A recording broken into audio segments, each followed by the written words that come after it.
Yeah, thank you everyone for coming.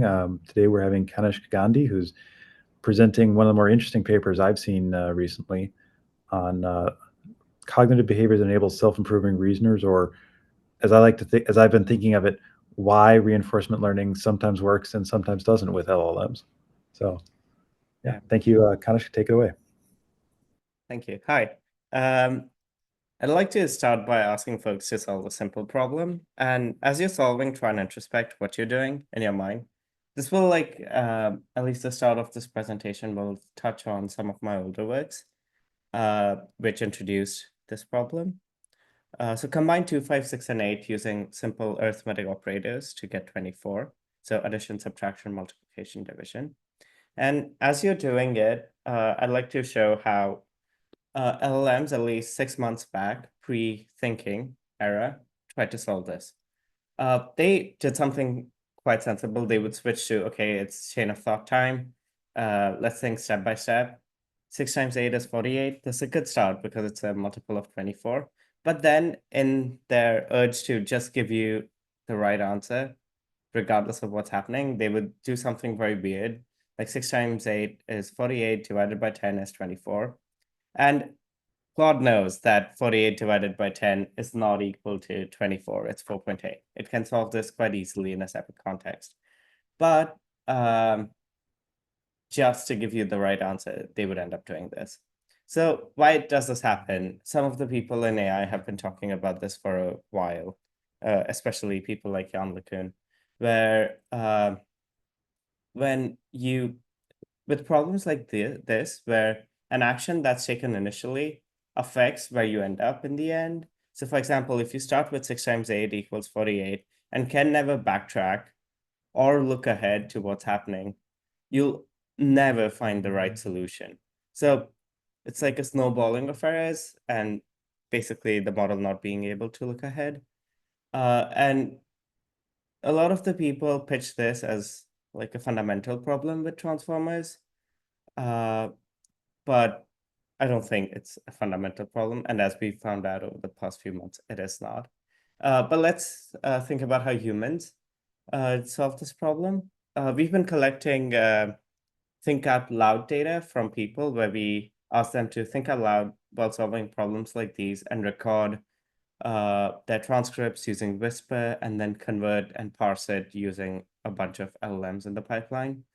So people um, do something that is quite like comes naturally to us, and this must be happening when you were trying to solve the problem. You must have also kind of thought this way, where they try a bunch of operations, verify if they're going to get to the right answer, sometimes abandoning their solution midway, and then eventually find the solution. Oh, 30 minus 2.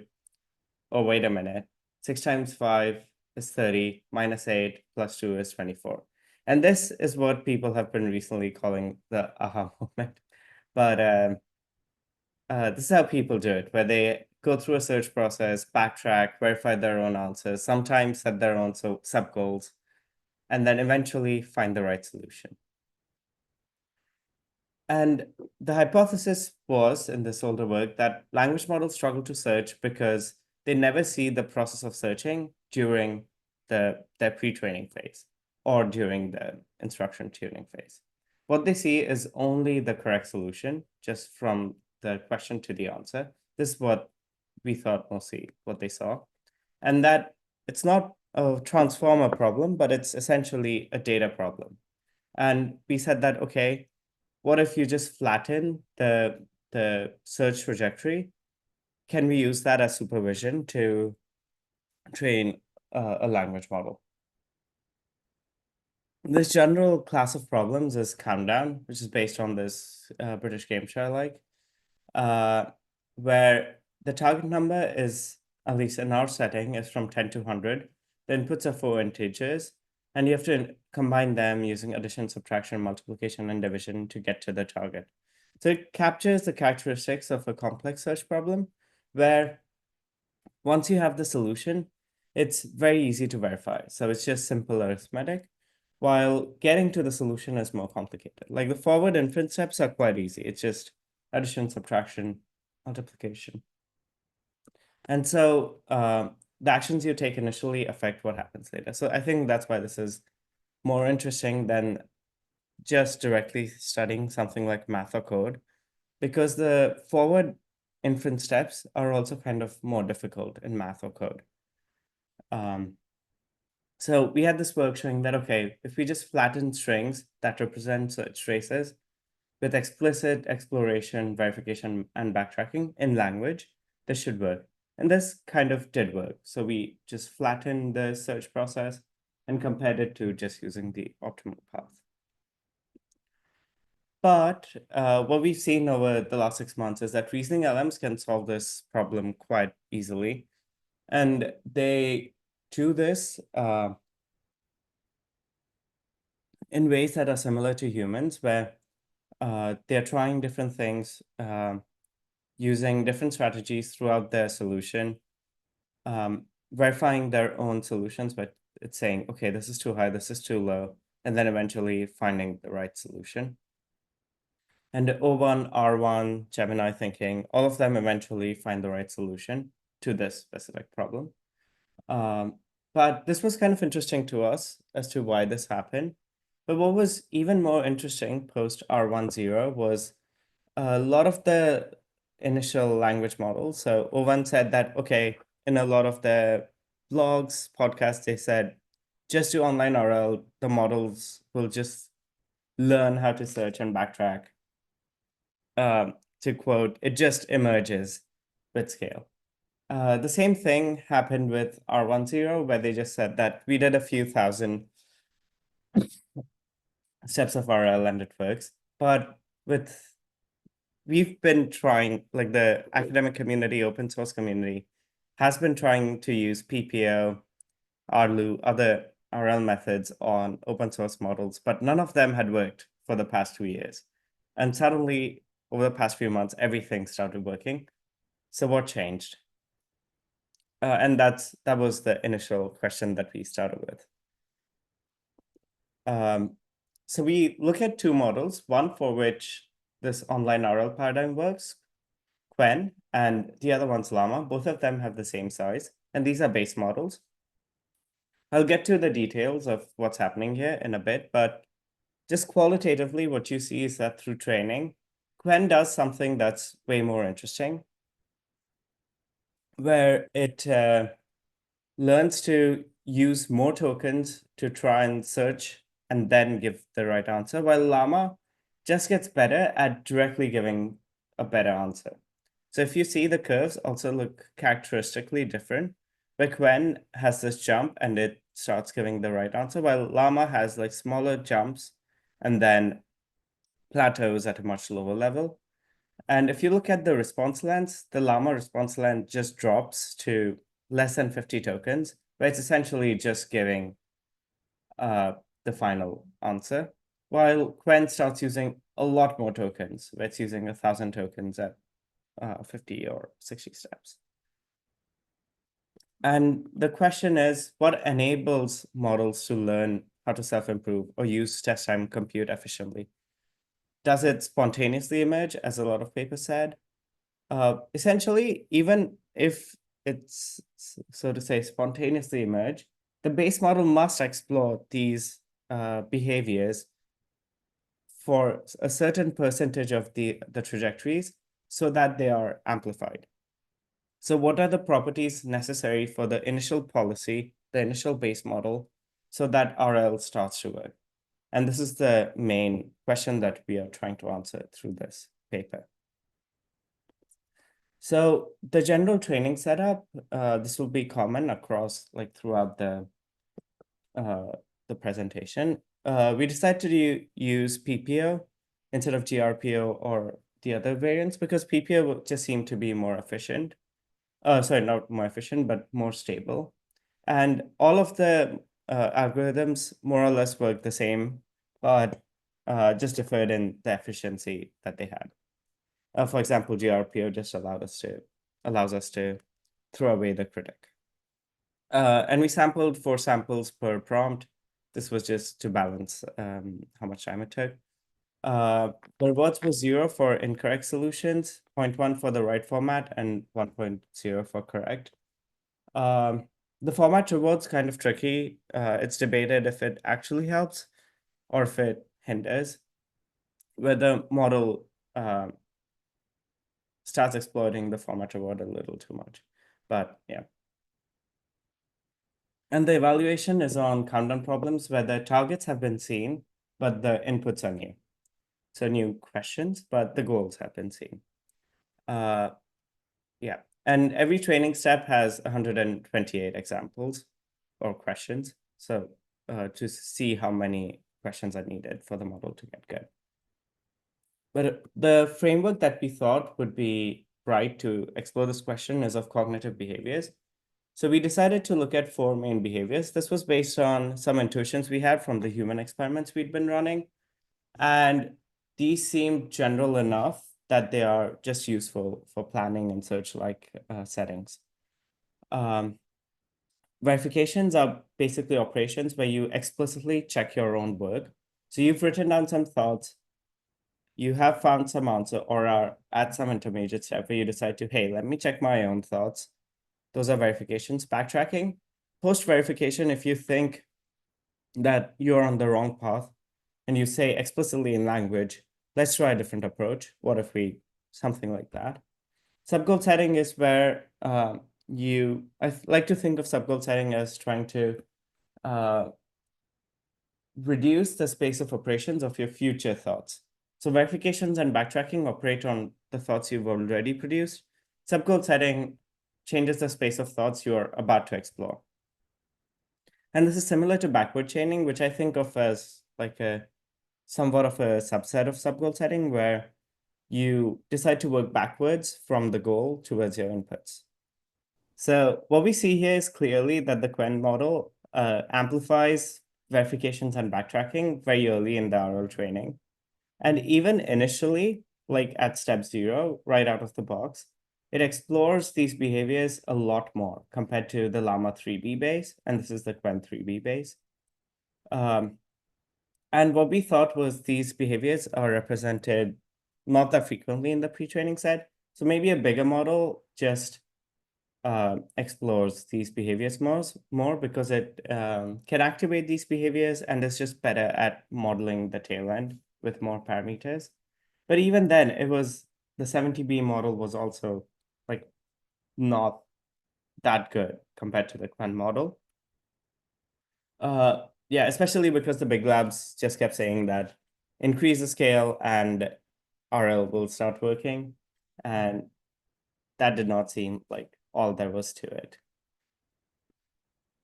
So the first thing was, can we just show that, okay, this is the behaviors that are causing the improvement? And what we decided to look at was, can we prime models with different behaviors? So can we have a phase where we are fine-tuning these models, supervising them on behaviors, and then doing the RL. So to generate these priming data sets, we basically asked Claude 3.6 Sonnet to generate 1,000 solutions to fine-tune these models. And we check how good the behaviors are with these 5 data sets where we have all 4 behaviors in the solution, just backtracking plus verification, and so on. And when I say that the data sets have these behaviors, what I mean is that these are explicitly represented in language. So these behaviors could also happen somewhere in the activations where the model tries some solution up to layer 7 and then backtracks from it. But here we are interested mostly in reasoning explicitly in language. And we do quite a few epochs on the fine-tuning data set just to make sure that it's sticking to these behaviors.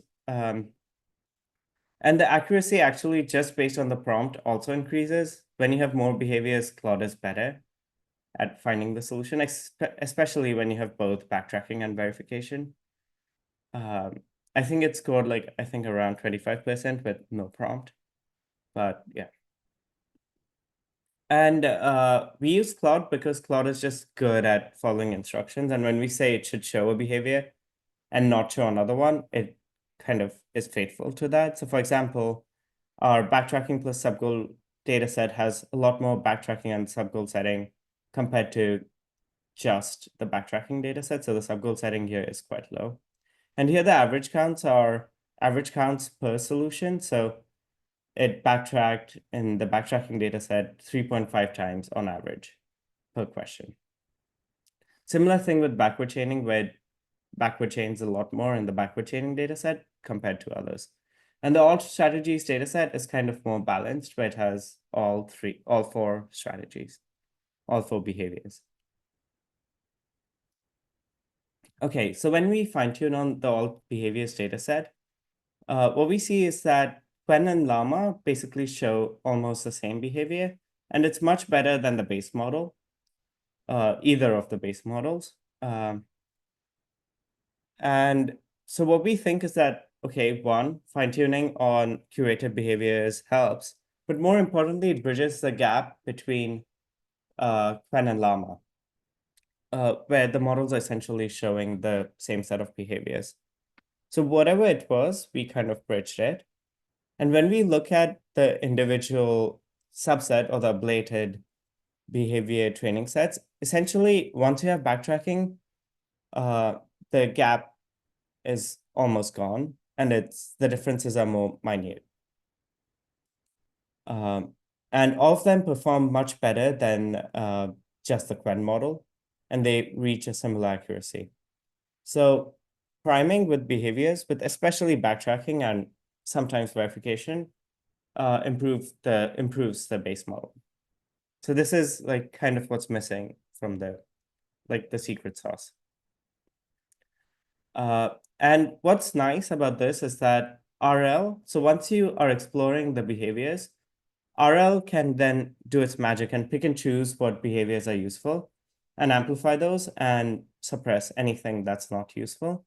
So for example, on the left, we are looking at the number of verification operations that the model does. And through RL training, RL like amplifies it a little and then keeps it around. This is for the prime models. For the base model, initially, verifications increase a lot and then just almost disappear. Towards the end, what happens is that the model essentially starts doing verifications implicitly, where it just starts producing solutions one after the other. So here the solution length starts to reduce, and the model is just trying one solution after the other without saying that, hey, this does not match the goal I want to reach. And it just essentially verifies implicitly. But backtracking, going back to the amplification point, backtracking increases initially and then just sticks around. The model just gets better at improving its attempts. So that's why the base model's backtracking reduces later. Similar thing with subgoal setting. If it's there initially, it sticks around. So this is the backtracking and subgoal setting condition. And the same thing with backward chaining, that it's not useful. If you have it with backtracking, it will stick around, but in the all strategies condition, it does get suppressed. It's starting at a similar point, but then gets suppressed. Okay, so we saw that priming with behaviors is useful, but these chains of thoughts are kind of long. So is it just producing long chains of thoughts that lead to the improvement or not? So we decided to create length-matched priming data sets. So where we replace tokens with placeholder tokens of dot space, where essentially now the tokens are also matched in the chains of thoughts. And then also another data set where the model just directly gives the answer. And again, we fine-tune for 5 epochs.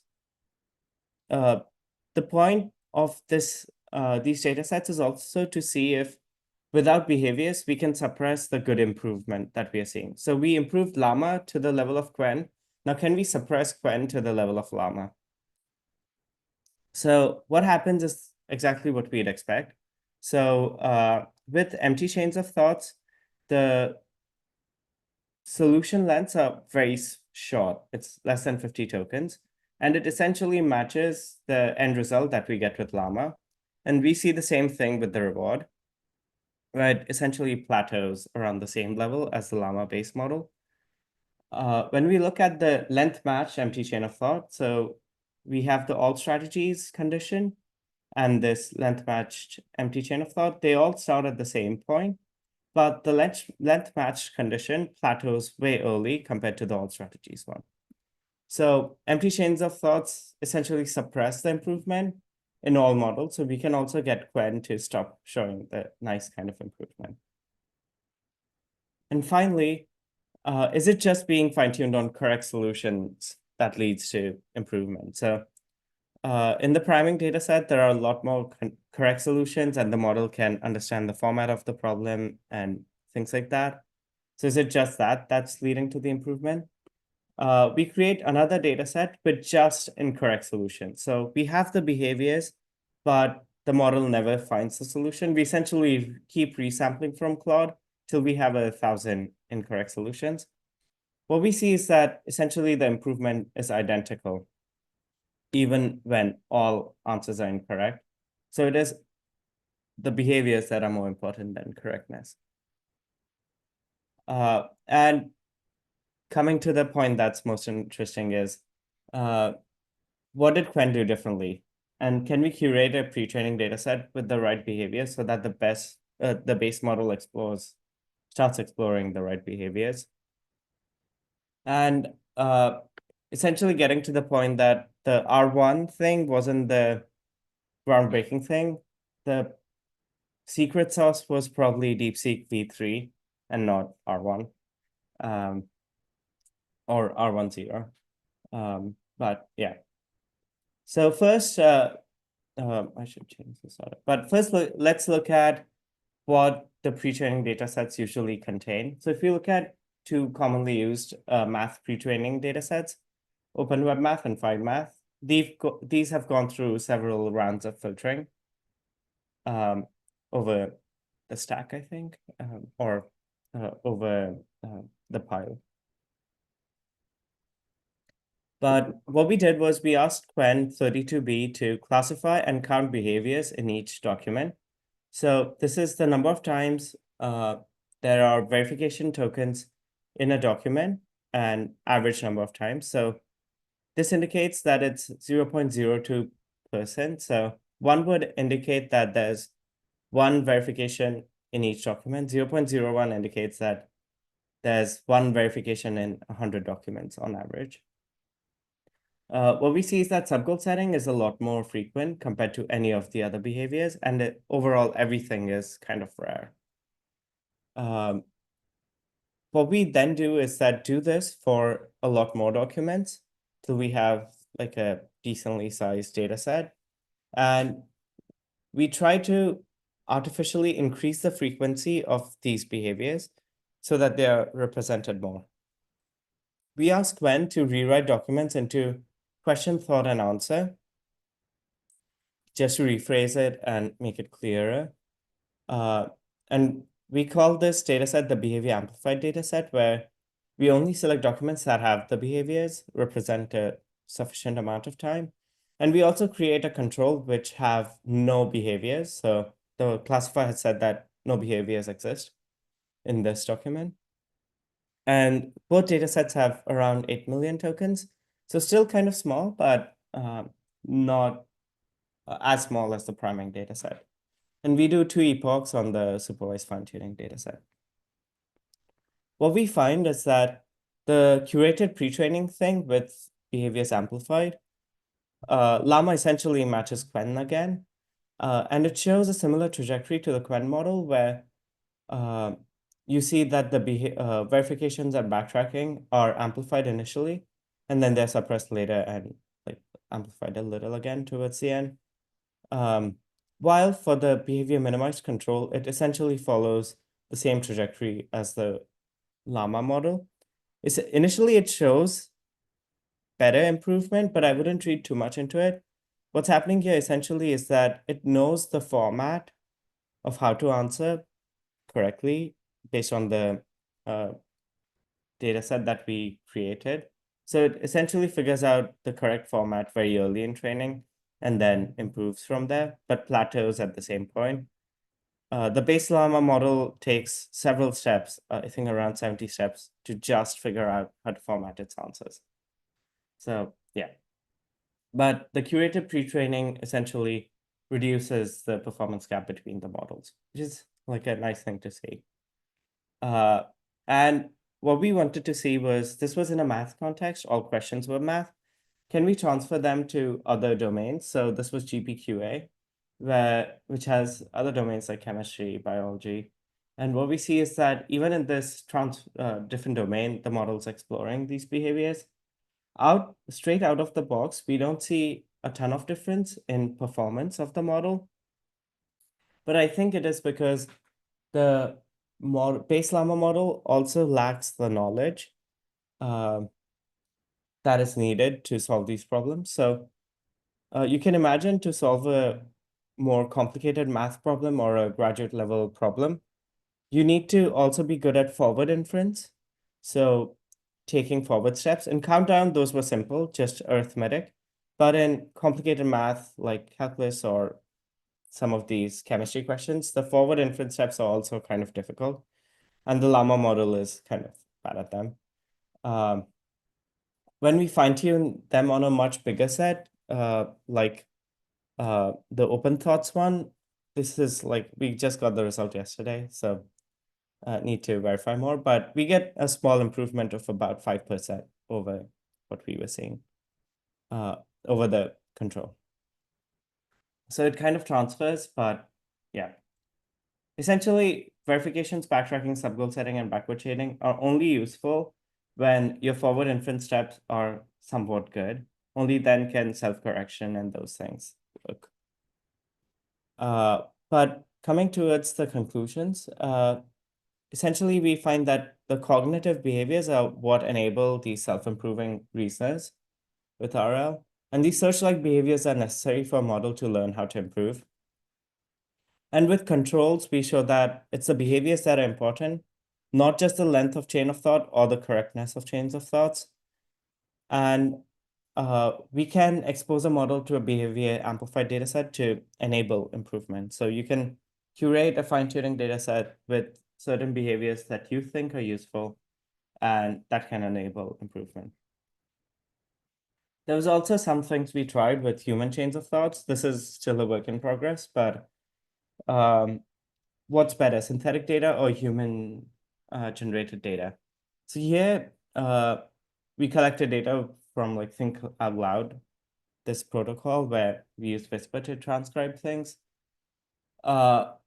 Initial results suggested that human generated data is slightly worse than synthetic data, than Claude generated data. But there's a lot more to be done here, where what happens if you change the prompt shown to humans? And what if you add a step to translate the Think Out Loud data into something that's more verbose? So this is an interesting question, especially on domains where language models aren't great yet. But what's more interesting to me right now is when R10 came out, O1 came out, it seemed that the way these models were pitched, it was that these behaviors came out of nowhere. And the model essentially discovered these behaviors AlphaZero style. But even R10, the name kind of suggests that. But what's happening is kind of a little less interesting, impressive still, but a little less interesting. Where right now we are just sharpening the distribution that the base model has and amplifying behaviors that reach the outcome. And if you look at all the papers that have followed since, the number of RL steps needed to get the improvement is quite low. It's usually a few hundred steps, if even, and then the model plateaus. So even now, the model's not exploring enough. So it's not exploring the different thinking strategies. So there were a few small tweaks to GRPO to incentivize exploration more. I think the Tencent paper DAPO kind of had that. There's some old work on curiosity in RL. Maybe that could be some answer. Right now, we only explore with temperature. But this is still an open question. What I've been thinking about recently is that the only way patterns that are common among rollouts, so you try 64 different ways to solve a problem. The only way successful patterns across those rollouts are communicated is through gradients. Um, and this seems like a limited channel to one, identify patterns that were common across different chains of thoughts, and then, yeah, communicating them. So this is more intuitions right now, but it's something I'm actively exploring. So can we identify these patterns again in language and discover new abstractions, so new concepts or new behaviors, and then distill those into the model, back into the model? But yeah, this was it. Um, um, and oh, one last thing. There's this really cool paper which from 2020 called Dream Coder, which like showed a lot of cool things where they say, okay, we've got the system that discovers classical physics, Newton's laws, and everything from scratch. But it's the kind of this neurosymbolic paper, which is cool, but doesn't really work in general settings.